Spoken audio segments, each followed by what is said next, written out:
কিসের এত মায়া রে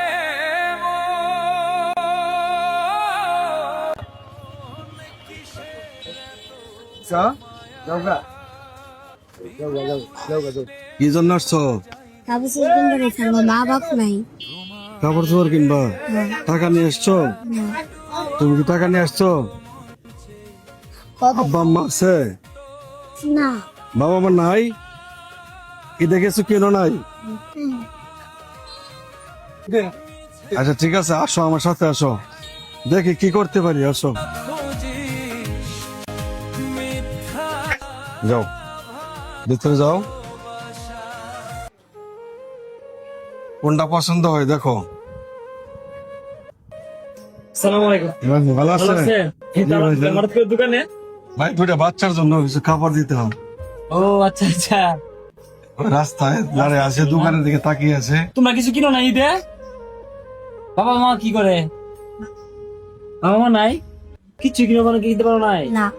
আরে আচ্ছা, আমি নিজে দেখাইতেছি। চলবো না এটা? হ্যাঁ হবে। এটা তোর হাতে নাও। আর তোমার শার্ট, তোমার এটা বড় হবে। তোমার তোমার মাপের শার্ট নাই, কলার গেঞ্জি দিব কি? এই গেঞ্জিটা কেমন? এটা তো সুন্দর দেখা যায়। ওইটা থেকে এটা দামিও, এটা ভালো গেঞ্জি গেঞ্জি দিবা। এটা তো পরন্ত দেখি। কাকা ওই গেঞ্জি সুন্দর হয়েছে কিন্তু।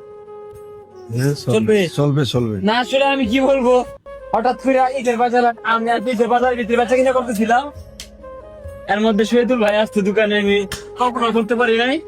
তো আসার পরে দেখি উনি আসলে কাজে আসছে, যেটা আমরা সচরাচর আসলে আমাদের চোখে পড়ে না। একজন পুলিশ অফিসার হওয়ার পরেও যে আসলে রাস্তার অসহায় শিশু, হত দরিদ্র, হ্যাঁ, যারা কষ্ট পায়, এটা পরায় দেখি ভাই। হ্যাঁ পড়ান পড়ান, সমস্যা নেই। দেখি তো বাবু, দেখে আসো। এটা পরাই দেখি, যদি আবার বড় চোখে হয়। তোমরা খুশি আছো? হ্যাঁ দেখো, তুমি খুশি আছো? হাসো তো, হাসি দাও।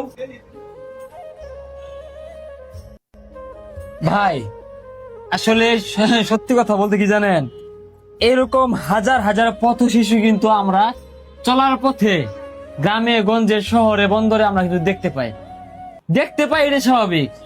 কিন্তু দেখার পরে এই কাজটা করা হচ্ছে অস্বাভাবিক, যেটা আমাদের নাইলতাবাড়ি থানা অধীন কর্মরত আছেন আমাদের শহীদুল ভাই। উনি আসলে যে কাজগুলো করে এটি হচ্ছে নজিরবিহীন কাজ করে, এগুলো আসলে ইতিহাস হওয়ার মতো কাজ। আমি আপনার ভিডিওগুলো দেখি এবং কি আপনার প্রত্যেকটা কাজ আমার এত ভালো লাগে। আর উনার কিন্তু হিউজ ভিউ আছে। উনি কিন্তু আমার এখানে ভিউর জন্য আসে নাই, উনি যে আসলে একজন মানবিক মানুষ, উনি যে একটা সোশ্যাল ওয়ার্ক করে, উনার ওয়ার্ক করার সিস্টেমটা অন্যরকম। মানে বিকাশের মাধ্যমে ফান্ড কালেক্ট করে এইগুলো না, উনি যে ইউনিফর্ম পরে আছে, উনার এইসব কাজ না করলে চলবে, কিন্তু উনার ফেসবুকে ইনকাম যদি নাও আসে তাও উনার চলবে।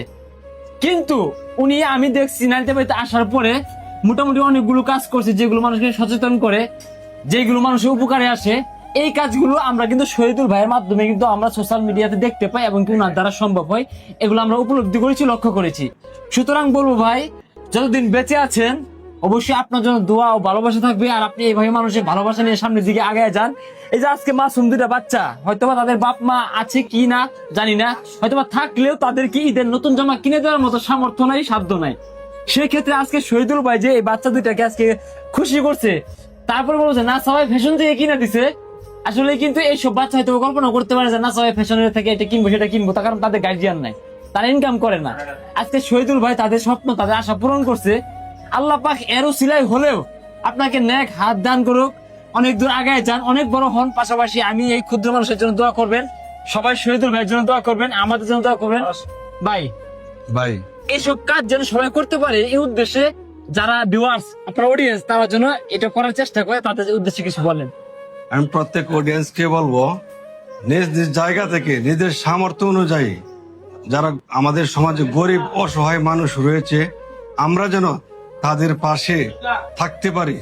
আর আমার জন্য দোয়া করবেন, আমি যেন এই চাকরি করে মানুষের সেবায় নিয়োজিত থাকতে পারি, সব সময় মানুষের উপকারে আসতে পারি। আমার জন্য দোয়া করবেন, এইটুকু আপনাদের কাছে চাওয়া আমার। ভালো থাকবেন সবাই। আসসালামু আলাইকুম। আসসালামু আলাইকুম। কিসের এত